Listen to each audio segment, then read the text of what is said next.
আস্তে আস্তে স্যার সবাই 11 জন স্যার, আস্তে আস্তে স্যার সব। হয় নাই জয়েন হইতে স্যার 11 জন আছে স্যার। স্যার 11 জন। মাত্র 11 জন নেই। জি স্যার। আস্তে আস্তে জি স্যার স্যার সবাই আসবো স্যার। 11 জন সবাই থাকতেছে। 12 জন হয়েছে এখন। আচ্ছা ঠিক আছে, আজকে আমাদের ছিল কি চ্যাপ্টার ছিল কনসেপ্ট অফ ডিজিজ, ঠিক আছে তো? কনসেপ্ট অফ ডিজিজ কথা শোনা যায় তো? জি স্যার এখানে জি স্যার। তিনটা টার্ম খুব ভালো করে করবা। What is disease, what is illness and what is sickness. What is disease, what is illness and what is sickness, এই তিনটা কথা একদম পরিষ্কার থাকতে হবে কিন্তু। ডিজিজের ডেফিনেশনটা মুখস্থ করবা। Disease can be defined simply as any deviation from normal state of complete physical and mental wellbeing. এটার অনেকগুলো ডেফিনেশন আছে, যে যেটা বড় পড়বা ডিজিজের একটা ডেফিনেশন মুখস্থ রাখবা। আর ইলনেস এবং সিকনেসটা ডেফিনেশন আছে দেখবা এক জায়গার মধ্যে, এটা এখান থেকে এটা বুঝে নিবা সুন্দর করে। ইলনেসটা বলছে subjective state of the person who feels aware of not being well, আর সিকনেস হলো স্টেট অফ টোটাল ডিসফাংশন, মানে আমি যে সুস্থ না এটা সমাজ বুঝবে আমার অ্যাটিটিউড দেখে যে আমি সুস্থ না, ঠিক আছে তো? তাহলে what is disease, what is illness and what is sickness, এই জিনিসটা আমাদের জানতে হবে। তারপর হলো কজেশন অফ ডিজিজ, এটা কিন্তু আমি খুব ভালো করে পড়াইছি। কজেশন অফ ডিজিজের মধ্যে concept of causation of disease, এই যে germ theory of disease, epidemiological triad আর ecological triad, multifactorial causation, web of causation, এগুলি কি? এগুলি হইলো কি latest concept. Earlier concept disease কি কারণে হইতো, কজ, এটার সম্বন্ধে অনেকগুলি থিওরি লাগাইছি, ডিমোনিক থিওরি, হিউমারাল থিওরি, এগুলো লাগাইছি না এরকম। এটা ক্লাসের লেকচারের মধ্যে আছে, দেখো এটা বলতে হবে কিন্তু। শুধু concept of causation of disease পরীক্ষা আসলে সবাই কি করে জার্ম থিওরি অফ ডিজিজটা লিখে দেয়, ecological triad, multifactorial causation, web of causation, এই চারটা লিখে বাদ পয়সা থাকে। আর্লিয়ার কনসেপ্ট কি আছিল অ্যাবাউট কজেশন, আর মডার্ন কনসেপ্ট কি হলো কজেশন, এই দুইটা ভাগ করে এ বি গ্রুপ করে তারপরে লিখতে হবে। ইকোলজিক্যাল ট্রায়াডটা ভালো করে বলবা, what is ecological triad or epidemiological triad, এই কনসেপ্টটা কি বলে। যে আমরা জানি যে একটা এজেন্ট, একটা পটেন্ট এজেন্ট যদি একটা সাসেপ্টেবল হোস্টের কাছে যায় থ্রু এ প্রপার এনভায়রনমেন্ট, তখন একটা ডিজিজ সৃষ্টি হয়। এই যে interaction between agent, host and environment is called ecological triad. তিনটা বিষয় এর মধ্যে আছে, এই জিনিসটা খুব ভালো করে কিন্তু মনে রাখবা। ইকোলজিক্যাল ট্রায়াড এটা তোমাকে জিজ্ঞেস করবে পরীক্ষায়। এরপর হলো ছোট্ট একটা জিনিস জানতে হবে, source of disease agent. Source of disease agent, এর মধ্যে আছে living source, non living source. Living সোর্সের মধ্যে হিউম্যান পেশেন্ট এবং ক্যারিয়াররা হইল living source. Animal, all kinds of birds, insects and animals, এরা হইল অ্যানিমেল। আর আছে প্ল্যান্ট কিংডম, এই তিনটা হইল লিভিং সোর্স। আর নন লিভিং সোর্সের মধ্যে foods and drink, vehicles of food, এগুলি তোমার ক্লিয়ার থাকতে হবে। Sources of disease agent, disease agent কত রকম আছে, কোন কোন সোর্সের ডিজিজ এজেন্ট আছে, এগুলি তোমরা জানবা। এরপরে ভাইবার জন্য ডিটেইল জানার দরকার নেই, ডিজিজ সাইকেলের কয়টা স্টেজ আছে, কয়টা স্টেজ আছে ডিজিজ সাইকেলে। ডিজিজ সাইকেলের যে স্টেজগুলি আছে একদম কয়টা, ছয়টা, আপ টু ডিফেকশন। হ্যাঁ, আপ টু ডিফেকশন পর্যন্ত। কোনটা কি এটা তোমার ডেফিনিশন বলার দরকার নাই, বইয়ের ভাষা বলার দরকার নাই, তুমি জিনিসটা বুঝছো কিনা এটা দেখতে যাবে। ডিফেকশন মানে কি, কনভ্যালেসেন্স মানে কি, ডিফারভেসেন্স মানে কি, ইনকিউবেশন মানে কি, হ্যাঁ, তারপর হলো তোমার পেস্টিজিয়াম মানে কি, নরমাল পিরিয়ড, এগুলি কি।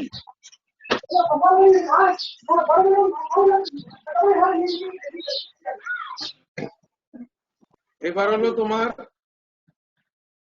আমরা আইসবার্গ অফ ডিজিজ বলতে কি বোঝায়। এখন কিন্তু এই করোনার পার্সপেক্টে আইসবার্গ অফ ডিজিজটা কিন্তু খুব ইম্পর্টেন্ট, এটা কিন্তু খুব ভালো করে পড়ে রাখবে। আইসবার্গ অফ ডিজিজ হলো যে তুমি এটা ভাষায় বুঝাই দিবে। একটা বরফ যদি আমরা পানির মধ্যে ফেলি, তাহলে দেখা যায় বরফের একটা অংশ পানির মধ্যে ডুবে আছে, একটা অংশ ভেসে আছে, আর একটা লাইন আছে ভেসে ভাসা অংশ এবং ডুবা অংশের মাঝখানে। তাহলে একটা হলো ফ্লোটিং পার্ট, একটা হলো সাবমার্স ফার্স্ট, আর একটা হলো ওয়াটার লাইন। ফ্লোটিং পার্টটা দিয়ে কি বুঝি, ওয়াটার লাইন দিয়ে কি বুঝি, সাবমার্স পোর্শন দিয়ে কি বোঝা যায়। এবং আমাদের ডিজিজ প্রিভেনশনের, কন্ট্রোল, প্রিভেনশন এগুলির জন্য আমাদের কোন পার্টটা বেশি জানা দরকার? বেশি জানা দরকার হলো আমাদের সাবমার্স পোর্শন। কেন? এই সাবমার্স পোর্শনের মধ্যে কি কি থাকে? এটার মধ্যে কি কি থাকে? এটার মধ্যে থাকে all undiagnosed subclinical case, all carriers এবং all undiagnosed case। তিনটা জিনিস থাকে, subclinical case, carriers and undiagnosed case. এই জায়গার মধ্যে আছে, এটা হলো সবচেয়ে বড় অংশ। এবং এইটা যেহেতু চোখে দেখা যায় না, সাবমার্স, এই জন্য এটা মনের অজান্তে থাকার কারণে আমাদের মধ্যে কোনো একটা রোগের বিস্তার লাভ করে। যে কোনো একটা রোগ বিস্তার লাভের জায়গাটা হলো এটা, এই জায়গাটা, এইখানেই আমাদেরকে অ্যাটাক করতে হবে। ইন্টারভেনশনটা এটাকে উদ্দেশ্য করে আমাদেরকে নিতে হবে। কোনটা এটা? এটা হইলো সাবমার্স পোর্শন। এর মানে কি? এটা হলো প্রি সিমটোমেটিক ডিজিজ, কোনো লক্ষণ নাই, অ্যাপারেন্টলি হেলদি মনে হয়, কিন্তু সে ক্যারিয়ার, হ্যাঁ, অথবা সে সাবক্লিনিক্যাল কেস, অথবা সে আনডায়াগনোসড কেস, তার কোনো লক্ষণাদি নেই। এই জন্য সে ঘুরে বেড়াইতেছে, যেমন এখন করোনার মধ্যে ঘুরে বেড়াইতেছে, মনে হয় যেন সুস্থ আসলে, কিন্তু সে রোগ ছড়াই দিতেছে। এই পার্টটা আমাদের এপিডেমিওলজিস্টের জন্য খুব দরকার। আরেকটা হলো natural history of the disease. একটা ডিজিজের ন্যাচারাল হিস্ট্রিতে কয়টা পেজ থাকে? একটা প্রি প্যাথোজেনেসিস, একটা প্যাথোজেনেসিস। এই নাম দুইটা করবা। প্রি প্যাথোজেনেসিস মানে শরীরের ভিতরে ঢুকলো, কিন্তু শরীরের মধ্যে এখনো সে কোনো পরিবর্তন ঘটায় নাই, কলাকোষের মধ্যে, সেল টিস্যুর মধ্যে কোনো পরিবর্তন ঘটায় নাই, এটা হলো প্রি প্যাথোজেনেসিস। যখনই এটার মধ্যে পরিবর্তন আরম্ভ হবে, তখন থেকে হয়ে যাবে প্যাথোজেনেসিস। এই দুইটা ফেজের নাম জান। তাহলে what is disease, what is ecological track, what is iceberg of disease, what is a disease cycle, what are stages, what is agent, তারপরে তোমার what are the sources of disease agent, তারপরে হলো what is incubation period, what is prodromal period. এগুলি আমরা এই চ্যাপ্টারের মধ্যে পাইবার জন্য ইম্পর্টেন্ট, ছোট ছোট জিনিস, এখানে কোনো বড় কিছু নাই। তাহলে এটা গেল। এখন হলো concept of disease prevention and control, এরপরে চ্যাপ্টার। কথা শোনা যায় তো? জি স্যার। জি স্যার। জি স্যার। তাহলে concept of disease prevention and control, এটা খুব ভালো করে পড়বা। এটার মধ্যে লেভেলস অফ প্রিভেনশনটা পড়বা ভালো করে। Primary level, secondary level and tertiary level, তিনটা levels of prevention. Primary, secondary and tertiary. Primary বলতে কি বোঝায়, সেকেন্ডারির মধ্যে কি আছে, টারশিয়ারিতে কি আছে। প্রাইমারিতে আছে হেলথ প্রমোশন, স্পেসিফিক প্রোটেকশন। সেকেন্ডারিতে আছে আর্লি ডায়াগনোসিস এন্ড ট্রিটমেন্ট। আর টারশিয়ারিতে আছে ডিসএবিলিটি লিমিটেশন, রিহেবিলিটেশন। যখনই তুমি এই কথাটা বলবা, ডিসএবিলিটি লিমিটেশন এন্ড রিহেবিলিটেশন, তখনই তোমাকে জিজ্ঞেস করবে যে ডিসএবিলিটি লিমিটেশন বলতে কি বুঝো, রিহেবিলিটেশন বলতে কি বুঝো। এই জিনিসটা তোমাকে এখান থেকে পড়তে হবে। এইবার প্রাইমারি প্রিভেনশনের কয়টা স্টেজ আছে? প্রাইমারি প্রিভেনশনের মধ্যে কয়টা স্টেজ? প্রাইমারি প্রিভেনশনের কয়টা স্টেজ আমাদের আমরা দেখি, এটা লেখো। Stages in the primary prevention বা অ্যাপ্রোচেস ফর প্রাইমারি প্রিভেনশন। যে কোনো ক্রনিক ডিজিজ যদি আমাদেরকে কন্ট্রোল করতে হয়, তাইলে এই প্রাইমারি প্রিভেনশন করাই আমাদের যথার্থ। কারণ প্রাইমারি প্রিভেনশনে কস্ট কম, ইফেক্ট বেশি, এবং খুব সহজে করা যায়। এটার জন্য কোনো হাই টেকনিক্যাল কোনো কিছু দরকার নাই, এটার জন্য বড় হাসপাতালের ফ্যাসিলিটিরও দরকার নেই। এটা খুব সহজ পদ্ধতি। সেই জন্য এটা আমাদেরকে খেয়াল রাখতে হবে। এটার মধ্যে তিনটা বিষয় মনে রাখতে হবে। একটা হলো primordial prevention. Primordial prevention, primordial প্রিভেনশনটা কি? এটা কিন্তু সেকেন্ডারি প্রিভেনশনটা কি, টারশিয়ারি প্রিভেনশনটা কি, এটা একদম ক্লিয়ার থাকতে হবে। এগুলো নিয়ে যেন কোনো ভিতরে কোনো দ্বিধাদ্বন্দ্ব না থাকে। প্রাইমারিরও আগে এটা, কিন্তু primordial prevention is before primary prevention. তিনটা কথা খুব সুন্দর করে খেয়াল রাখবো। এটা রিস্ক ফ্যাক্টরের সাথে সম্পর্ক। রিস্ক ফ্যাক্টর যাতে আমার মধ্যে মানে ডেভেলপ করতে না পারে কোন পপুলেশনের মধ্যে, সেটা হলো প্রাইমোডিয়াল। রিস্ক ফ্যাক্টর ডেভেলপই করতে পারবে না। এবার রিস্ক ফ্যাক্টরটা তে আমি এক্সপোজড হইলাম, কিন্তু আমার মধ্যে কোনো রোগ বা কোনো পরিবর্তন বা কোনো প্যাথোলজি যাতে সে সৃষ্টি করতে না পারে, দ্যাট ইজ কল কি, that is call primary prevention. আর সেকেন্ডারি প্রিভেনশন হইলো যে অলরেডি প্রসেস স্টার্ট হয়ে গেছে, কিন্তু প্রসেসটা যাতে আগাইতে না পারে সামনের দিকে, এটার জন্য যে সমস্ত অ্যাক্টিভিটি সেটাকে বলা হয়েছে সেকেন্ডারি প্রিভেনশন। সেকেন্ডারি প্রিভেনশন মানে কি, অলরেডি প্যাথোলজি স্টার্ট হয়ে গেছে, ডিজিজটা চলছে, কিন্তু ডিজিজটাকে আমি এখন এই মুহূর্তে আমি থামাই দিব যাতে এটা আমার কোনো শারীরিক ক্ষতি না করতে পারে, এটাকে বলা হয়েছে কি, এটাকে বলা হয়েছে সেকেন্ডারি প্রিভেনশন। আর টারশিয়ারি প্রিভেনশন কি, যে অলরেডি ডিজিজ প্রগ্রেস হয়ে গেছে এবং তার ক্রিয়া সম্পূর্ণ হয়ে গেছে এবং আমার শরীরের মধ্যে যা যা করা দরকার সবকিছুই সে করছে, এখন আমি যাতে একটা নর্মাল, অন্তত মিনিমাম একটা নর্মাল লাইফ লিড করতে পারি, তার জন্য আমাকে এমন একটা অবস্থানে রাখার চেষ্টা করা যে আমি যেন নর্মাল লাইফ লিড করতে পারি। যেমন আমি প্যারালাইজ পেয়ে আমার ডাইন পাটা আমার হয়ে গেছে, এটার ফাংশন নষ্ট হয়ে গেছে, কিন্তু আমার অফিসে গেলে আমার কাজ চলবে, রোজগার করা যাবে, তখন আমি যদি একটা ক্র্যাচ ব্যবহার করি, আমি একটা সাপোর্ট ব্যবহার করি, করে যদি আমি অফিসে যাই, নর্মাল কাজ করি, রোজগার করি, খাওয়া দাওয়া করি, সব পরিবার পরিজন চালাই, এটা হয়ে গেল কিন্তু আমার কি, এটা হইল ডিসএবিলিটি লিমিটেশন। ডিসএবিলিটি লিমিটেশন এবং রিহ্যাবিলিটেশন। আমার যেটা ডিসএবিলিটি, আমি হাঁটতে পারি না, এটা আমি লিমিট করে দিলাম, এবং আমি এটা লিমিট করার কারণে আমি আগে যেরকম রোজগার করতাম, অফিস করতাম, সংসার চালাইতাম, আমি এখন চালাইতে পারি, তাহলে এটা হয়ে গেল রিহ্যাবিলিটি। রিহ্যাবিলিটেট মানে হইলো পুনর্বাসন, আগের অবস্থানে ফেরত আসা, দ্যাট ইজ কল রিহ্যাবিলিটেশন। কি বোঝা গেছে তো নাকি?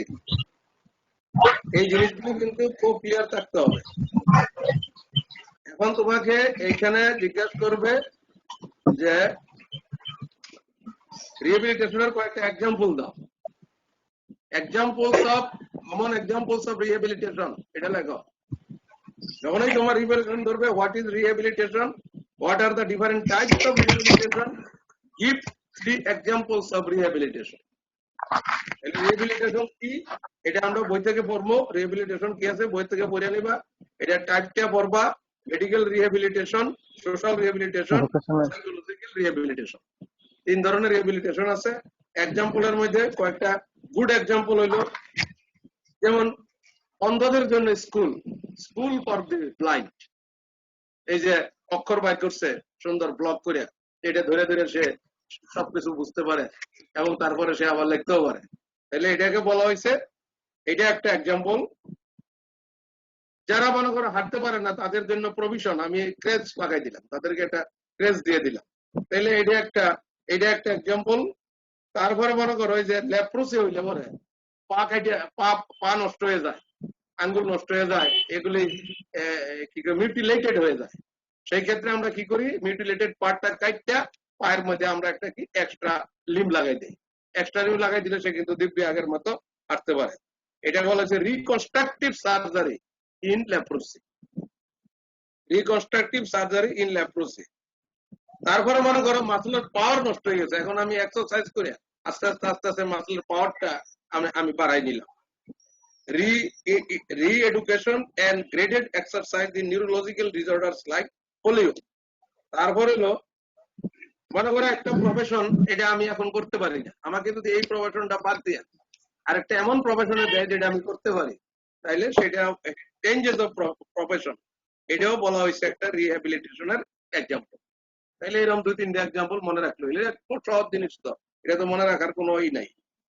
এখন হলো ডিজিজ কন্ট্রোল এবং ডিজিজ ইরাডিকেশন বলতে কি বোঝায়।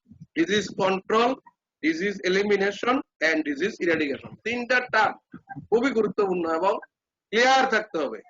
ডিজিজ কন্ট্রোল মানে কি, ডিজিজ এলিমিনেশন মানে কি, ডিজিজ ইরাডিকেশন মানে কি। কন্ট্রোলটা মানে কি, ডিজিজ কন্ট্রোল মানে কি, কি তিনটার মধ্যে কি আছে, ডিজিজ কন্ট্রোল মানে হইলো আমার ডিজিজের এজেন্ট আছে, ডিজিজের হোস্ট আছে, স্যার ট্রান্সমিশনও আছে, সব কিছুই আছে, রোগও আছে, কিন্তু রোগটা এমন অবস্থায় আমি রাখবো যেটা নিয়ে কমিউনিটির কোনো সমস্যা হবে না। যেমন সার্স তো এখনো আছে, সার্সের ভাইরাস কিন্তু এখনো আছে, ইবোলার ভাইরাস এখনো আছে পৃথিবীতে, আছে না? কলেরার ব্যাকটেরিয়া এখনো আছে, কিন্তু থাকলে কি হবে? এটা মানুষ এটা নিয়ে কোনো হইচই এখন আর করে না। কেন করে না? এটা মানুষের জন্য কোনো সমস্যা সৃষ্টি করে না। তাইলে এর মানে কি? ডিজিজ আছে, ডিজিজ আছে, কিন্তু ডিজিজটা জনস্বাস্থ্যের জন্য হুমকি স্বরূপ নয়। It is not a threat to public health. এমন একটা সহনীয় অবস্থানে রাখাটার নাম হলো ডিজিজ কন্ট্রোল। আর ডিজিজ এলিমিনেশন মানে কি? এলিমিনেশনটা সাধারণত কমপ্লিট ইন্টারাপশন অফ ট্রান্সমিশন, এজেন্টটা যাতে হোস্টের মধ্যে যাইতে না পারে সেখানে যে কোনো ভাবেই হোক, এটা ভ্যাকসিনেশন করে হোক আর কোনো অন্য কোনো প্রোটেকশন দিয়ে হোক, এটা দিয়ে আমরা কি করি? The term disease elimination is used to describe interruption of transmission of disease. এটা খেয়াল রাখতে হবে, এটা কিন্তু ট্রান্সমিশন। তাহলে আগেরটার মধ্যে এজেন্টও আছে, হোস্টও আছে, ট্রান্সমিশনও আছে, ডিজিজও আছে, কিন্তু আমি সহনীয় পর্যায়ে রাখবো, দ্যাট ইজ কল কন্ট্রোল। কিন্তু আমার এলিমিনেশনে আমি এজেন্টও আছে, হোস্টও আছে, কিন্তু এজেন্ট থেকে হোস্টের কাছে আমি যাইতে দিব না, এটা হলো এলিমিনেশন। বুঝা গেছে তো? এরপর হলো ডিজিজ ইরাডিকেশন। ইরাডিকেশন মানে কি? রোগের গোড়ায় কোনো এজেন্টই থাকবে না, no agent, extermination of the disease, the termination of the disease by extermination or extinction of the agent. Agent একদম সমূলে বিনষ্ট করে দাও। তোমাদের মধ্যে লেখছে the word eradication is reserved to cessation of infection and disease from the whole world. To date, smallpox is the only disease that has been eradicated. Disease eradication implies termination of all transmission. এখানে ট্রান্সমিশনও থাকবে না। কেন transmission থাকবে না? আমার এজেন্টই থাকবে না। এইটা প্যাচ লাগানোর দরকার নাই। এটা কিন্তু পরীক্ষার সময় ছাত্ররা এখানে একটা প্যাচ লাগাই দেয়, এই ইরাডিকেশন এবং এলিমিনেশন। এলিমিনেশনের মধ্যে ট্রান্সমিশন ব্লক, ইরাডিকেশনের মধ্যে এজেন্ট নাই। আর কন্ট্রোলের মধ্যে এজেন্ট, হোস্ট, এনভায়রনমেন্ট, ট্রান্সমিশন সব আছে, কিন্তু আমি এটাকে যেভাবেই হোক একটা সহনীয় পর্যায়ে রাখছি যাতে এটা জনস্বাস্থ্যের জন্য হুমকি স্বরূপ না। এই তিনটা জিনিস খুব ক্লিয়ার থাকবে। যেমন কন্ট্রোলের মধ্যে সব আছে, কিন্তু এজেন্টও আছে, হোস্টও আছে, ট্রান্সমিশনও আছে, রোগও আছে, কিন্তু রোগটা সহনীয় অবস্থায় আছে। আর এলিমিনেশনের মধ্যে আমি একদম ট্রান্সমিশনটা ব্লক করে রাখলাম, ট্রান্সমিশন হতে দিলাম, রিডিউস করে দিলাম, ব্লক করে দিলাম। আর ইরাডিকেশনের মধ্যে কোনো এজেন্টে নাই, আর ট্রান্সমিশনের দরকারটা কি? এখানে এজেন্ট না থাকলে আর কি ট্রান্সমিশন হইবে? এজেন্ট হইতো নাই, এজেন্ট নষ্ট করে দেওয়ার নাম হইলো ইরাডিকেশন।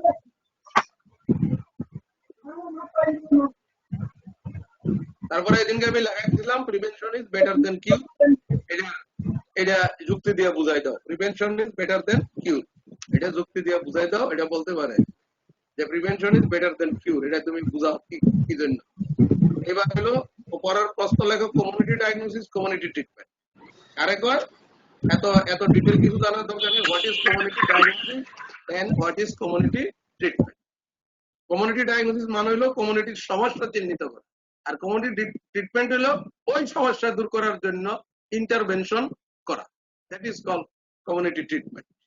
সহজ কথা, যে কোনো জিনিস এমন ভাবে পড়বা যেন সারা জীবন মনে থাকে। এই বই মুখস্থ করতে গিয়ে কিন্তু পরীক্ষার টেবিলে তো পারেই না, জীবনে কোনো কিছু মনে থাকে না। তাহলে কমিউনিটি ডায়াগনোসিস মানে হলো to identify the health problems or health needs of the community. আর কমিউনিটি ট্রিটমেন্ট মানে কি? যে এটা হইলো কি ভেরিয়াস প্রোগ্রামস, তারপরে various intervention for mitigation of this problem. এই প্রবলেম গুলি দূর করার জন্য আমার কি প্রোগ্রাম বা কি মনে করো আমার কি ব্যবস্থা আমি নিলাম, ইন্টারভেনশন করলাম, এগুলিকে বলা হয়েছে আমার কমিউনিটি ট্রিটমেন্ট। তাইলে এখানে ছোট ছোট প্রশ্নের মধ্যে স্পেসিফিক প্রোটেকশনটা কিভাবে করা যায়, লেভেলস অফ প্রিভেনশন কি কি আছে, রিহ্যাবিলিটেশন কি, what is drug, what is a disease eradication, give example, tell to difference between disease control and eradication, what is community diagnosis, what is community treatment, what is health promotion, how health can be promoted, name methods of early diagnosis. এই জাতীয় ছোট ছোট প্রশ্ন বুঝছো তো? এটা পর্যন্ত লাগছো? Sir community diagnosis এর ট্রিটমেন্টটা স্যার আরেকবার। কমিউনিটি ডায়াগনোসিস মানে হলো to identify the health needs or problems of a community. সোজা করে একটা ছোট্ট করে মনে রাখো, to identify the health needs or problems of a community, that is called community diagnosis. Diagnosis আমরা রোগ ডায়াগনোসিস করি, ডায়াগনোসিস শব্দটা রোগের বেলা ব্যবহার হয়। যে কমিউনিটি ডায়াগনোসিসটা হলো একটা কমিউনিটিতে কি কি স্বাস্থ্য সমস্যা আছে এটা চিহ্নিত করা, অথবা তাদের কি কি স্বাস্থ্যের চাহিদা আছে এটা নিরূপণ করা, that is called community diagnosis. আর কমিউনিটি ট্রিটমেন্টটা কি?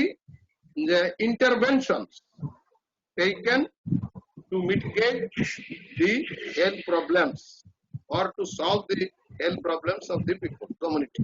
Community treatment or community health action is the sum of steps decided upon to meet the health needs of the community, taking into account the resources available and the wishes of the people as revealed by community act. এত সব লম্বা চড়া feel দরকার নেই, এগুলো কেন মনে থাকবে? কথা লিখবা কমিউনিটি ট্রিটমেন্ট মানে কি? কমিউনিটির হেলথ নিড এবং কমিউনিটির হেলথ প্রবলেম মিটিগেট করার জন্য আমি যে সমস্ত অ্যাক্টিভিটিস আর intervention, this are togetherly call community.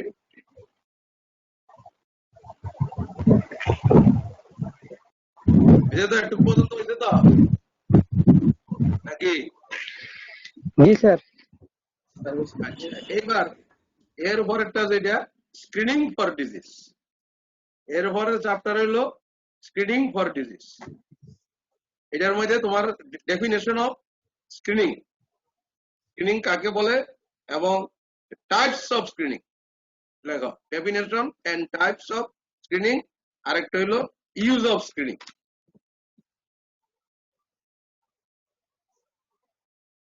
এবং কয়েকটা স্ক্রিনিং টেস্টের নাম বলা, স্ক্রিনিং টেস্টের কয়েকটার নাম বলা। কালকে একটা জিনিস বলা হয় নাই, ওই যে তোমার ইন্ডিকেটরের ক্যারেক্টারিস্টিক্স, ইন্ডিকেটরের ক্যারেক্টারিস্টিক্স এর মধ্যে আছে না ভ্যালিডিটি, সেনসিটিভিটি, স্পেসিফিসিটি, কতগুলি টার্ম আছে না? এই টার্মগুলি কিন্তু ক্লিয়ার থাকতে হবে, এই টার্মগুলি ক্লিয়ার থাকতে হবে। ভ্যালিডিটি কি, সেনসিটিভিটি কি, স্পেসিফিসিটি কি, কি জানো? হ্যাঁ, ভ্যালিডিটি কি? স্যার একটু বুঝাই দিলে ভালো হয় স্যার। ভ্যালিডিটি মানে কি? ভ্যালিডিটি মানে হলো তুমি মনে করো সাপোজ একটা টেস্ট, তুমি যেমন জাফরুল্লাহ সাহেবের শর্ট ব্লড ক্লিপ কিট লইয়া লাগছে হইছে, হ্যাঁ, এটা নিয়ে একজনে এক ধরনের মন্তব্য করতেছে। এখানে কিন্তু এই টার্ম তিনটা বারবার বলতেছে, ভ্যালিডিটি, তারপরে হলো সেনসিটিভিটি, স্পেসিফিসিটি। তাহলে ভ্যালিডিটি মানে কি? কোন একটা টেস্ট দিয়া যেটা আমার মেজার করার কথা, অ্যাকচুয়ালি একটা টেস্ট যা মেজার করার কথা অ্যাকচুয়ালি যদি সে সেটাই মেজার করতে পারে, এটার নাম হইলো, তখন আমি বলি যে টেস্ট ইজ ভ্যালিড। এর মানে কি? Validity refers to what extent a test accurately measures which it purports to measure. Purports এত কঠিন শব্দ দরকার নাই, which is supposed to measure লিখে রাখো। purport শব্দ বাদ দাও। স্যার শোনা যায় না স্যার।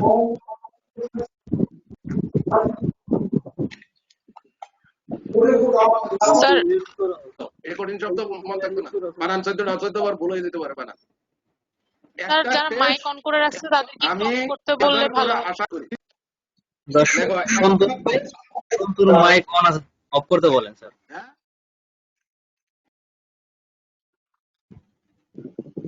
কোনটা? স্যার মাইক অন রাখার মাইক কারণে অন শোনা দুটা? যাচ্ছে না। এই শোভা, মাইক কিসের কারণে শোনা যায় না? স্যার আপনাদের জায়গায় সমস্যা নাই স্যার, মাইক স্টুডেন্ট কিছু মাইক অন রাখছে স্যার। স্যার আপনাদের জায়গায় সমস্যা নেই। মাইকটা অন রাখছে, তোমরা না রাখছো তা আমি কি বলেন স্যার। স্যার সরব সাহেব রেখো জি স্যার বলেন স্যার। হ্যাঁ তাইলে এই তোমার ভ্যালিডিটি মান হইলো what extent a test accurately measures which is supposed to measure সংক্ষেপে লেখো ছোট করে লেখো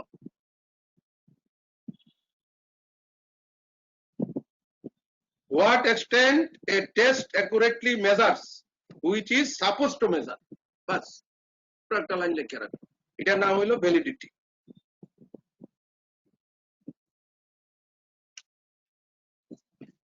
এখন হোয়াট ইজ সেন্সিটিভিটি না হোয়াট ইজ স্পেসিফিসিটি স্পেসিফিসিটিটা কি স্পেসিফিসিটি আর সেন্সিটিভিটি দুইটা কিন্তু ভিন্ন টার্ম যেগুলি দিয়া সব পজিটিভ কেস আইডেন্টিফাই করা যায় positive cases can be identified that is call কি সেন্সিটিভ টেস্ট সেন্সিটিভ টেস্টকে তখনই সেন্সিটিভ বলি যেটা দিয়ে সব পজিটিভ কেস আইডেন্টিফাই করা যায় কিন্তু এর মধ্যে কিন্তু ফলস পজিটিভ থাকতে পারে এবং নেগেটিভ কেসও থাকতে পারে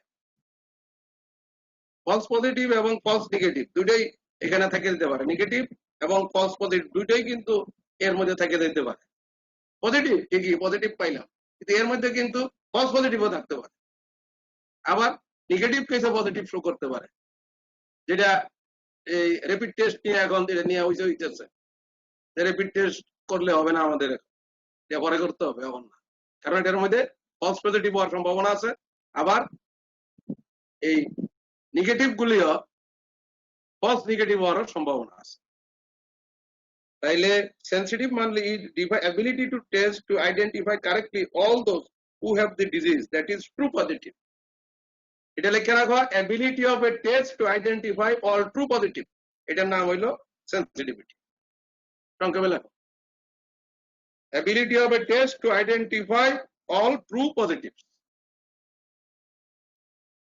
দেখছো তাইলে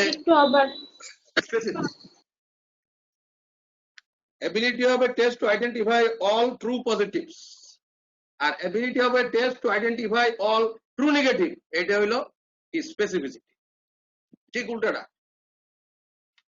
এটার নাম হলো specificity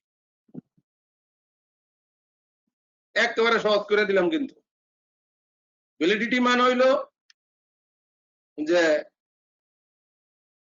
extent a test can accurately measure which is supposed to measure R sensitivity কি বললাম আমি যে ফলস ট্রু পজিটিভ কেসগুলি যদি একটা টেস্ট আইডেন্টিফাই করতে পারে তাহলে এটা হইলো সেনসিটিভ টেস্ট আর অল ট্রু নেগেটিভ কেস যদি আইডেন্টিফাই করে তাই করতে পারে অ্যাবিলিটি থাকে একটা টেস্টের তাইলে এটা হইলো কি এটা হইলো স্পেসিফিসিটি তাহলে ওই যে এই এর মধ্যে আমরা পড়ছি ইন্ডিকেটরের মধ্যে ভ্যালিডিটি সেনসিটিভিটি স্পেসিফিসিটি এটা কিন্তু খুব সহজ করে এখানে জানা হয়ে গেল কারণ স্ক্রিনিং টেস্টের মধ্যে এই টার্মগুলি আসতে যেতে পারে আসতে পারে স্ক্রিনিং টেস্টের মধ্যে স্ক্রিনিং টেস্টে আর বেশি কিছু দরকার নাই আমরা এখানে এবার দেখতেছি আমরা পরের chapter vital statistics and statistical method এইখানে বায়োস্ট্যাটিস্টিক্স এর definition very important vital statistics এর definition important biostatistics and vital statistics এই দুইটা কিন্তু এই চ্যাপ্টারের মধ্যে ইম্পর্টেন্ট ডেফিনেশনটা ভাইবার জন্য রিটেনের জন্য বায়োস্ট্যাটিস্টিক্স এর uses of biostatistics uses of biostatistics আর ভাইটাল স্ট্যাটিস্টিক্স এর মধ্যে সোর্স অফ ভাইটাল স্ট্যাটিস্টিক্স কিভাবে ভাইটাল স্ট্যাটিস্টিক্স কালেকশন করে মেথডস অফ ভাইটাল স্ট্যাটিস্টিক্স দেখছো শোনা যায় কি শোনা যায়নি না যায় না জি স্যার জি স্যার। জি স্যার চুপচাপ থাকো তাইলে তো আমি তোমরা চুপচাপ থাকলে আমি ভয় পাই যাই আমার শুনে না এবার হলো তোমার census what is census what are the different types of census আর বাংলাদেশে প্রথম সেন্সাস কবে হয়েছে লাস্ট সেন্সাসটা কবে হয়েছে এটা জানতে হবে। কোন সেন্সাসের কি সুবিধা কি অসুবিধা, ডি ফ্যাক্টো ডি জুড়ে এই দুইটার কোনটার কি সুবিধা কি অসুবিধা, বাস, এর বেশি জানার দরকার নাই। এবার যাও ডেটা এবং ভেরিয়েবল। ডেটা কি, what is data and what is information, এই তিনটা জিনিস কিন্তু দুইটা বারবার রিটেনের মধ্যে আসতেছে, ভাইবা তো কিন্তু জিজ্ঞেস করে what is a data and what is information, অথবা বলতে পারে what is the difference between a data and information.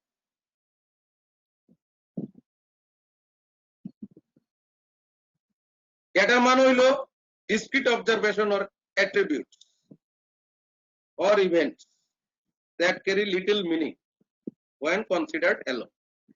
ডেটার মান হইল কি, discrete observation, যতগুলি মাপ যোগ করলা, অবজার্ভ করলা, প্রশ্নের উত্তর নিলা, এই সবগুলোই ডেটা। কিন্তু এগুলি একা একা এগুলি কোনো অর্থবোধক হয় না, মিনিংলেস। কিন্তু এগুলি যখন আমরা কম্পাইল করি, রিডিউস করি, তারপর এগুলো সুন্দর করে আমরা ট্রান্সলেট করি, ব্যাখ্যা করি, তখন কিন্তু এগুলো অর্থবোধক হয়ে যায়। তাইলে ডেটা হইলো কি, all observations of attributes or events. Attribute মানে হইলো বৈশিষ্ট্য, অ্যাট্রিবিউটের বাংলা মনে রাখতো ক্যারেক্টারিস্টিক্স অথবা বৈশিষ্ট্য, অ্যাট্রিবিউট। তাহলে observation of attributes or events, এক কথা শেষ।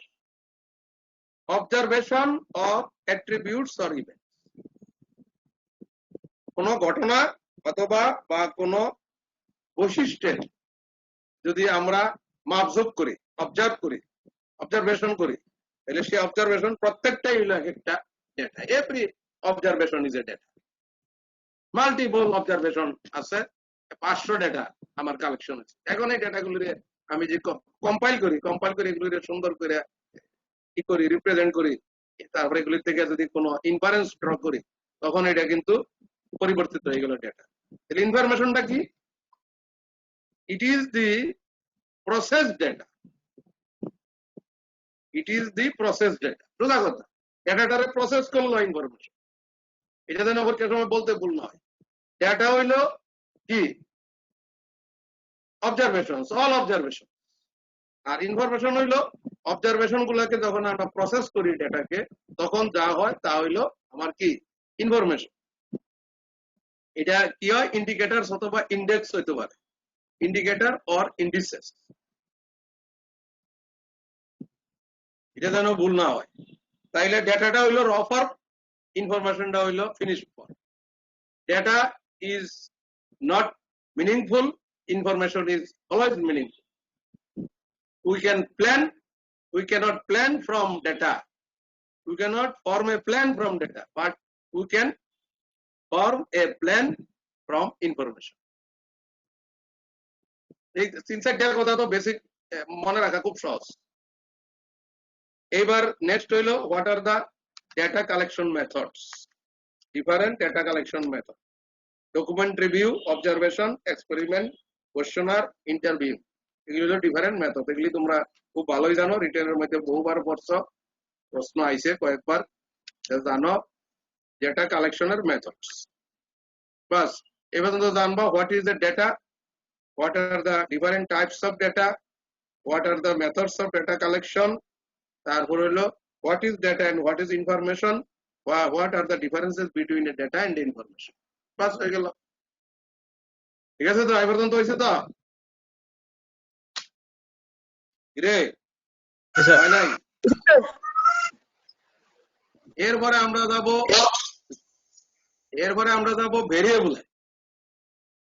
এটার সাথে আসতেছে variable. What is A variable, what are the different types of variable অথবা classify variables.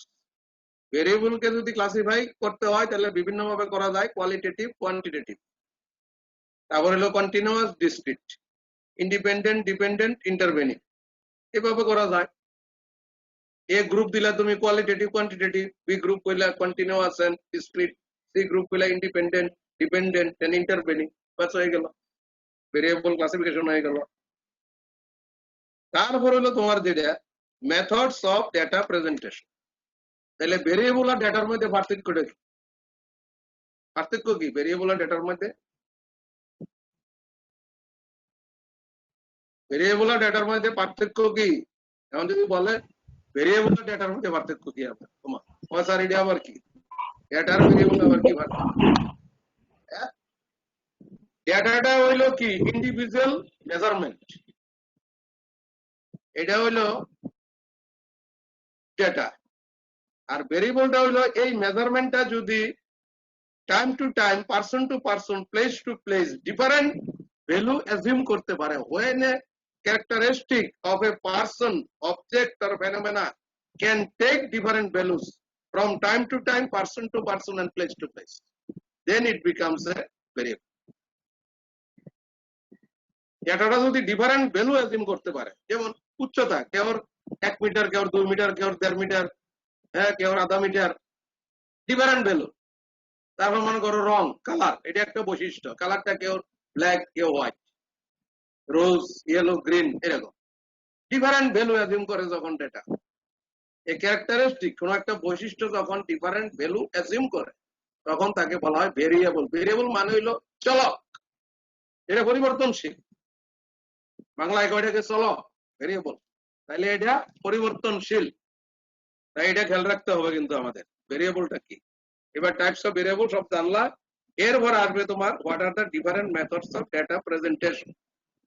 Data presentation, statistical data প্রেজেন্টেশনের মেথডস কি, এগুলি আর বিশদ বর্ণনা দরকার নাই, নামগুলি শিখবা, টেবুলেশন, ডায়াগ্রামস, চার্টস, এগুলি তো সব জানোই, বহু বর্ষ, বহু লেখছ, ঠিক আছে। এই জায়গার মধ্যে তোমার ধরবো কোনটা, এখানে ধরবো বার ডায়াগ্রাম, যে বার কত রকম, বারের মধ্যে কি আছে, সিঙ্গেল বার আছে, মাল্টিপল বার আছে, তারপরে কি আছে কম্পোজিট বার, কম্পোজিট, সিম্পল বার, মাল্টিপল বার, কম্পোনেন্ট বার।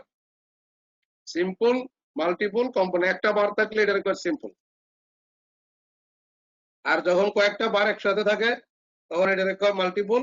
আর যখন একটা বারের মধ্যে কয়েকটা বৈশিষ্ট্য শো করা হয়, যেমন একটা বারের অর্ধেক লাল অর্ধেক নীল করে দিল, তাহলে বোঝা গেল 50% রেড 50% ব্লু, তাহলে এটা হয়ে গেল তখন কি, এটা হয়ে গেল তখন কম্পোনেন্ট। কম্পোনেন্ট মানে অংশ, একটা বারে যখন ভাগ করা হয়, ভাগ করে একটা বারের মধ্যে বিভিন্ন বৈশিষ্ট্য যখন প্রদর্শন করা হয় তখন হয় কম্পোনেন্ট।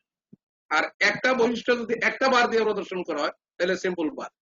যদি পাশাপাশি কয়েকটা বার দিয়ে কয়েকটা বৈশিষ্ট্য প্রদর্শন করা হয় তাহলে এটার নাম হইলো মাল্টিপল বার। সহজ করে মনে রাখবা।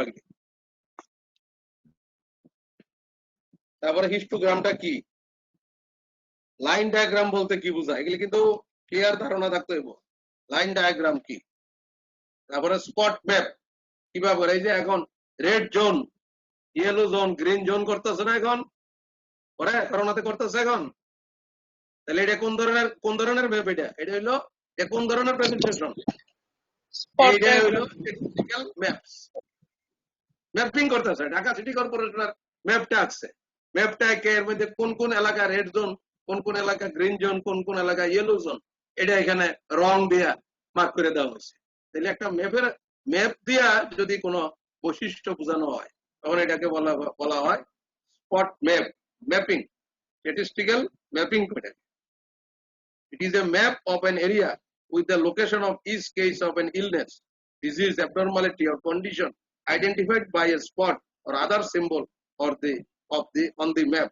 This is useful during investigation of an epidemic outbreak. এই যে এখন যে করোনার প্যান্ডেমিসিটি আমাদের দেশে, করোনার প্যান্ডেমিক কন্ডিশনে যে আমরা আছি, এই জন্য এখন কিন্তু ম্যাপিং করতেছে, ম্যাপিং করে জোন ভাগ করতেছে, that is called statistical mapping. এবারে পাই চার্ট এগুলি করবা। এবার হইলো তোমার ডেসক্রিপটিভ স্ট্যাটিস্টিক্স, এর মধ্যে মেজারমেন্টস, কিভাবে স্ট্যাটিস্টিক্সে কি কি মেজার করা হয়, এর মধ্যে measures of central tendency and measures of dispersion, দুইটা কথা, একটা হলো মেজার্স অফ সেন্ট্রাল টেন্ডেন্সি আর একটা হলো মেজার্স অফ ডিসপারশন। যখন তুমি কইবা যে measures of central tendency, what do you mean by central tendency?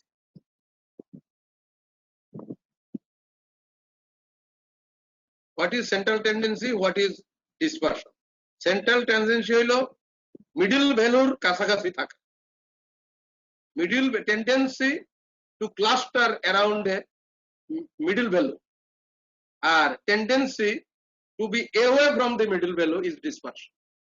সোজা কথা, মিডল ভ্যালুর কাছাকাছি সবগুলি মেজারমেন্ট যদি থাকে তাহলে ক্লাস্টারিং করে, তাহলে এটাকে বলা হয়েছে কি, এটাকে বলা হয়েছে সেন্ট্রাল টেন্ডেন্সি, সেন্ট্রাল কেন্দ্রিক সেন্ট্রাল টেন্ডেন্সি। আর আরেকটা হইলো কি আছে, কি measures of dispersion. Dispersion is the measure of the variation of the observation. There are four widely known measure, এগুলি পড়ে। এটা ফরওয়ার্ড ডিসপারশন কথার অর্থ হইলো সেন্ট্রাল ভ্যালু থেকে যত দূরে থাকার প্রবণতা, এটা হইলো ডিসপারশন। আর সেন্ট্রাল ভ্যালুর কাছাকাছি থাকার যে প্রবণতা টেন্ডেন্সি, এটা হইলো সেন্ট্রাল টেন্ডেন্সি। অনেকগুলি অবজারভেশন আছে, এটার মধ্যে যে গড় অবজারভেশন এটা হলো central value, mean median mode এগুলোর বলা হয় সেন্ট্রাল ভ্যালু। এই সেন্ট্রাল ভ্যালুর কাছাকাছি যে ভ্যালুগুলি ক্লাস্টার করে তখন এটাকে বলা হয় সেন্ট্রাল টেন্ডেন্সি। আর এই মিডল মোস্ট ভ্যালু থেকে যদি এগুলি দূরে থাকে অনেক, তাহলে এটার নাম হইলো ডিসপারশন। এগুলি গর্ব ভালো করে। তারপরে কিভাবে কি বাইর করে এটা জানা দরকার নাই, এটা রিটেনের মধ্যে দরকার। তোমার মিন বাইর করা, মিডিয়ান বাইর করা, মোড বাইর করা, এগুলি শিখতে হইব। তারপর হইলো তোমার এই স্ট্যান্ডার্ড ডেভিয়েশন কিভাবে বাইর করে, ডিসপারশনের মধ্যে আছে রেঞ্জ, ভেরিয়েন্স এবং স্ট্যান্ডার্ড ডেভিয়েশন। এটা এরপরে প্রশ্ন হয়েছে হোয়াট ইজ স্যাম্পলিং। এখানে কিন্তু সব বেদাল লাগায়। Sampling, what is sampling, what are the, এখানে জিজ্ঞাসা what is sampling, what is a sample, what is sample size, what is a sampling frame, এই কথাগুলি যেন একদম ক্লিয়ার থাকে। হোয়াট ইজ পপুলেশন, এগুলি কিন্তু টার্মগুলি ক্লিয়ার থাকতে হবে। What is sample, what is a population, what is sampling, হ্যাঁ, তারপরে হইলো এর মধ্যে what is sampling frame. Sample মানে কি, it is the representative part of the population. এক কথা শেষ, it is the representative part of the population is called a sample, representative part. আর স্যাম্পলিং কি, পপুলেশন থেকে এই রিপ্রেজেন্টেটিভ পার্টটা ড্র করার নাম হইলো sampling. Drawing a sample is sample from the population. R sampling ফ্রেমটা কি, যে যখন আমরা একটা পপুলেশন থেকে স্যাম্পল কালেকশন করি তখন পপুলেশনের প্রত্যেকটা মেম্বারকে আমরা কি করি, নাম্বারিং করি। মনে করো 500 লোকের মধ্যে থেকে আমি 50 জনের একটা স্যাম্পল নিব, তখন এই 500 লোককে আমি 1 2 3 4 5 6 করে আমি নাম্বারিং করে যাব। এই যে আমি নাম্বারিং করলাম 1 থেকে 50 500, 1 থেকে 500 ভিতরে যে নাম্বারগুলি পড়ছে একবারে কি কয় 499 হইয়া 500 পর্যন্ত, 1 থেকে শুরু করে এই 1 থেকে 500 পর্যন্ত যে নাম্বারগুলি পড়ছে সেই নাম্বারগুলি হলো স্যাম্পলিং ফ্রেম। এই ফ্রেম থেকে আমি কালেকশন করবো স্যাম্পল। মানে পপুলেশনটা হইলো হোল, স্যাম্পলটা হইলো পপুলেশনের রিপ্রেজেন্টেটিভ পার্ট। এই পপুলেশনটা থেকে স্যাম্পলিং করার জন্য যখন পপুলেশনটাকে আমি নাম্বার লাগাবো, তখন প্রথম থেকে শেষ পর্যন্ত যতগুলি নাম্বার আছে সবগুলি মিলিত ভাবে হইলো একটা স্যাম্পলিং ফ্রেম। এই ফ্রেম থেকে আমি 1 নম্বর, 3 নম্বর, 7 নম্বর, 22 নম্বর, 27 নম্বর এরকম করে আমি স্যাম্পল ড্র করতে পারি, লটারি করে করতে পারি বা অন্যভাবে করতে পারি। তাহলে এখন কিন্তু এই কয়টা term, what is sample, what is population, what is sampling, what is a sampling frame. আর স্যাম্পলিং ইউনিট কোনটা, স্যাম্পলিং ইউনিট স্যাম্পলিংটা আরেকবার, ফ্রেমের প্রত্যেক মেম্বারকে বলা হয় একটা sampling unit. Each member in a sampling frame is a sampling unit. এটা যেন ক্লিয়ার থাকে, বুঝা গেছে তো? তাহলে টোটাল হলো পপুলেশন 500 জন। পপুলেশন 500 জনটা যখন আমি একটা শৃঙ্খলার মধ্যে আইনা আমি নাম্বারিং করি 1 থেকে 500 পর্যন্ত, তখন হয়ে যায় এটা স্যাম্পল ফ্রেম। আর এখানে 1 2 3 4 5 6 আইডেন্টিক্যাল প্রত্যেকটা যে নাম্বারের নাম্বার, এই প্রত্যেকটা নাম্বার হলো আমার একটা স্যাম্পলিং ইউনিট। তাইলে কতগুলি ইউনিটের সমষ্টি হলো একটা sample.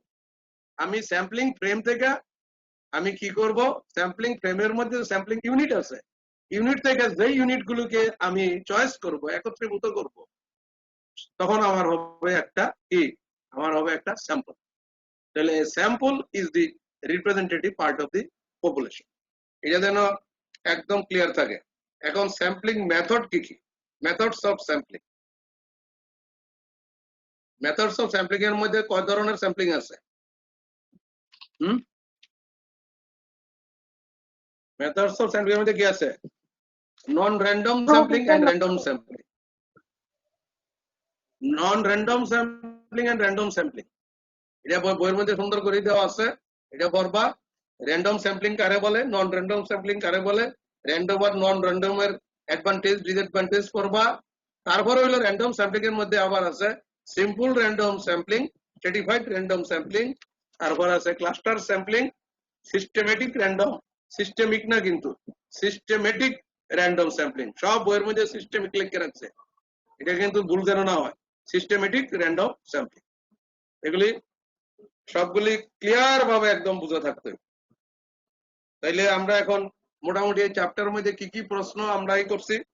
Define vital statistics or biostatistics, what are the important sources of vital statistics, what is census, what are the types of census, name the methods of taking census, what is de facto, what is de jure, when the last census was conducted in our country, what is data, how will you differentiate data from information, what are the measures of central tendency, define mean, median, mode, name the measures of dispersion, what do you mean by standard deviation, define sample, population, sampling unit, sampling frame, etc. একটু পারলে তো আর পরীক্ষা লাগে না কিছু। এগুলি যদি পারো পটপট করে বলতে পারো, আর তোমার সামনের দিকে দেখবা যে আগাই না। আরেকটা জিনিস মনে রাখবা, স্যাম্পল সাইজটা কিভাবে ক্যালকুলেট করে, সাইজ অফ দি স্যাম্পল। একটা স্যাম্পল সাইজ ক্যালকুলেশন করা, এটা হলো ভালো ছাত্রের জন্য। সাইজ অফ দি স্যাম্পল কিভাবে ক্যালকুলেশন করে, করার কি কি পদ্ধতি আছে, এটা আমি ক্লাসে পড়াইছি, দেখেও আমার লেকচারের মধ্যে আছে। এখন সময় হয়েছে 12:47, আর আছে আমাদের হাতে 13 মিনিট। এখন এর মধ্যে একটা ছোট্ট চ্যাপ্টার ধরি, health information and health system research.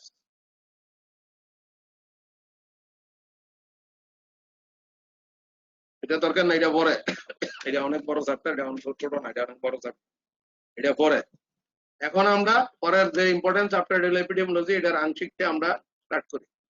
Definition, what is epidemiology. এখন তো এপিডেমিওলজি ধরবো মানে কি, কষায় ধরবো একটা, কারণ কি খেলা চলতেছে করোনার, এখন এপিডেমিওলজির খেলা। তাহলে এটা তোমাদেরকে খুব ভালো করে কিন্তু তোমাদেরকে পড়তে হবে, এপিডেমিওলজির সমস্ত দিক। Define epidemiology. তারপর হলো what are the components of epidemiology. প্রশ্নগুলি লিখে রাখো। ডিফাইন এপিডেমিওলজি, লাস্টের ডেফিনেশনটা মনে রাখবা, আরজে লাস্ট, এই আরজে লাস্ট বলে জন এম লাস্ট, এই ডেফিনেশনটা মনে রাখবা। তারপর হলো components of epidemiology.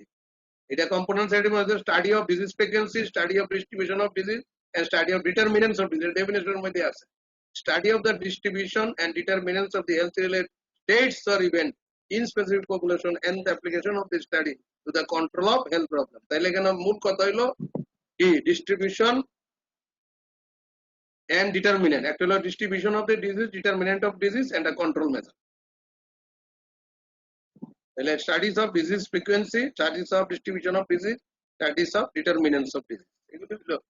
Components in epidemiology.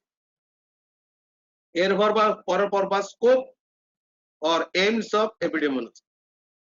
Scope or aims of epidemiology.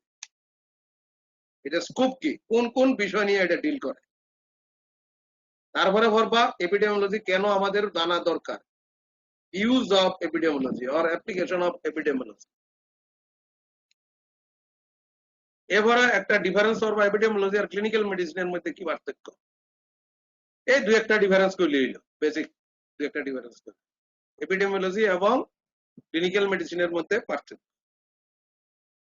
এরপরে যেটা হইলো epidemiological approach, approaches in epidemiology. কি কি অ্যাপ্রোচ আছে? অ্যাপ্রোচের মধ্যে অ্যাপ্রোচ মানে কি, পদ্ধতি। কি পদ্ধতিতে এপিডেমিওলজি চালানো হয়? একটা হলো asking question, making comparison. Asking question and making comparison হয়ে গেল শেষ, দুইটা। Asking comparison and making question, making comparison. এটা হইলো এটা হলো এপিডেমিওলজিক্যাল অ্যাপ্রোচ। এরপরে যেটা হলো এপিডেমিওলজিক্যাল মেজারমেন্টস, এরপরটা কিন্তু এপিডেমিওলজিক্যাল মেজারমেন্টস। মেজারমেন্টের মধ্যে measurement of morbidity, mortality, disability, natality, এগুলি যা আছে নামগুলি একটু করবে, ঠিক আছে তো? তাইলে এপিডেমিওলজির মধ্যে তিনটা জিনিস আমাদের দরকার, একটা হইলো এপিডেমিওলজির অ্যাপ্রোচ, 2 নম্বর হলো এপিডেমিওলজিক্যাল মেজারমেন্ট, 3 নম্বর হলো tools of measurement in epidemiology. যন্ত্রপাতি কি লাগবে মেজার করতে? রেট, রেশিও, প্রপোর্শন, এটা হলো tools of measurement. Rate, ratio and proportion, rate, ratio and proportion, এটা জানবা নিউমারেটর কারে কয়, ডিনোমিনেটর কারে কয়। তাহলে এটা কিন্তু ভালো করে পড়তে হইব। রেট কি, রেশিও কি, প্রপোর্শন। তারপরে এখানে আর এমন বেশি কিছু নাই। এবার ইনসিডেন্স এন্ড প্রিভ্যালেন্স, এটা খুব ভালো করে পড়তে হবে। What is incidence and what is prevalence, what are the differences between incidence and prevalence, অথবা what is the relationship between incidence and prevalence. What is incidence, what is prevalence, what is the relationship between incidence and prevalence. তাহলে আমরা কি এতক্ষণ কি বলছি? এপিডেমিওলজির কি বলছি?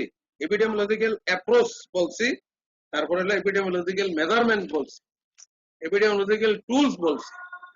এখন আমার যেটা এটা হলো এপিডেমিওলজিক্যাল স্টাডিজ, এগুলি বেসিক শেষ। এখন হলো স্টাডি। কত ধরনের এপিডেমিওলজিক্যাল স্টাডি আছে? এপিডেমিওলজিক্যাল স্টাডি কত ধরনের আছে? অবজারভেশনাল, ডেসক্রিপটিভ, অ্যানালাইটিক্যাল, তারপরে এক্সপেরিমেন্টাল। মোদ্দা গ্রুপ হইলো observational, descriptive, analytical and experimental. এটার আন্ডারে আবার তোমার অনেক বিভাজন আছে, সেগুলি নাম করে সুন্দর করে একটা ক্লাসিফিকেশন লেখিয়া ক্লাসিফিকেশনটা মুখস্থ করো। এবার প্রত্যেকটা স্টাডির অ্যাডভান্টেজ, ডিসঅ্যাডভান্টেজ এগুলো কিন্তু আমি ক্লাসে লাগাই দিছি। সবটার অ্যাডভান্টেজ, ডিসঅ্যাডভান্টেজ খুব সুন্দর করে পয়েন্ট দিয়ে আমি লাগাই দিছি। আমার লেকচার দেখলেই এখানে বইয়ের থেকে কিন্তু আমি অনেক ভালো করে পরিষ্কার করে এক জায়গাতে তুলে দিছি। তারপর হইলো ওই যে এক্সপেরিমেন্টাল স্টাডির মধ্যে মেইনলি কি স্টাডি? এক্সপেরিমেন্টাল স্টাডির মধ্যে কয় ধরনের স্টাডি আছে? এক্সপেরিমেন্টাল স্টাডি কত ধরনের আছে? কি কথা শোনা যায়? কথা শোনা যায়নি না যায় না? শোনা যাবে স্যার। এক্সপেরিমেন্টাল স্টাডি কয় ধরনের আছে? এক্সপেরিমেন্টাল স্টাডি কয় ধরনের আছে? randomized field trials, community trials, randomized non-randomized types of field trial. হ্যাঁ, এই জিনিসটা খুব ভালো করে পড়বা, এটা খুব ভালো করে পড়বা। RCT, randomise control trial, randomise control trial, RCT, এটা পরীক্ষাতে শর্ট নোটের মধ্যে আসে, কিন্তু এটি রিটেনের মধ্যে এত কিছু শিখাইব না। মানে শিখাইব যে এক্সপেরিমেন্টাল স্টাডি কয়েকটার নাম কও, হ্যাঁ কত ধরনের আছে একটা এক্সাম্পল দাও, বাস শেষ। এন আর কোনো কিছু নাই। এবার যাও তুমি আসল একেবারে, এইবার করোনার সাথে related epidemic, endemic, pandemic, epidemic, তিনটা টার্ম স্পোরাডিক। এই চারটা টার্ম একদম ক্লিয়ার করে পড়বা একসাথে। Endemic, pandemic, epidemic and sporadic. এর কোনটা কি? এপিডেমিক কি, এন্ডেমিক কি, প্যান্ডেমিক কি, স্পোরাডিক কি? এপিডেমিক আমাদের দেশের জন্য করোনা এপিডেমিক, কিন্তু সারা ওয়ার্ল্ডের জন্য এটা প্যান্ডেমিক। যেহেতু ওয়ার্ল্ডের অনেক বড় বড় গ্লোবের অনেক অংশে এটা বিস্তৃত হয়েছে, এই জন্য এটাকে প্যান্ডেমিক বলা। কিন্তু আমাদের দেশে আমরা বলি এটা করোনা এপিডেমিক। ওয়ার্ল্ডের জন্য এটা প্যান্ডেমিক, কিন্তু আমরা আছি করোনা এপিডেমিক। এখন এপিডেমিকটা কি? এটার মধ্যে লেখা what is epidemic, what are the different types of epidemic,